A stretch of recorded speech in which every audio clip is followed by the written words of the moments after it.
রেশমা বিনতে নজরুল আপনি জানতে চেয়েছেন, আমাদের ইসলামিক প্রোগ্রামে কর্মীদের ব্যক্তিগত মাসিক রিপোর্ট রাখতে হয়, যেমন কোরআনের আয়াত সংখ্যা, হাদিস সংখ্যা, জামাতে নামাজ সংখ্যা ইত্যাদি যা আদায় করা হয়েছে তা একটি কাগজে লিখে রিপোর্ট আকারে জমা দিতে হয়। এগুলো কি লোক দেখানো ইবাদতের মধ্যে গণ্য হবে? দয়া করে জানাবেন।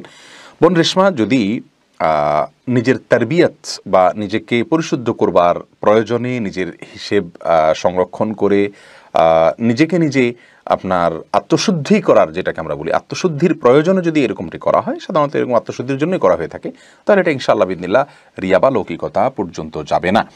যেহেতু এখানে দেখানোটা উদ্দেশ্য না, উদ্দেশ্য হলো নিজেকে একটা বাইন্ডিংসের মধ্যে নিয়ে আসা, ইন্নামাল আমালু বিন্নিয়াত, যেহেতু উদ্দেশ্য এখানে ভালো, এরকম ভালো উদ্দেশ্য হয়ে থাকলে এটি ইনশাআল্লাহ রিয়া বা লৌকিকতার যে অপরাধ, সে অপরাধের মধ্যে এটি পড়বে না। তবে আমাদের অবশ্যই চেষ্টা করা উচিত, আমাদের প্রচেষ্টা থাকা উচিত যে একটা পর্যায়ে গিয়ে ইবাদত বন্দিকে এবং নেকামলকে আমরা লুকানোর চেষ্টা করব।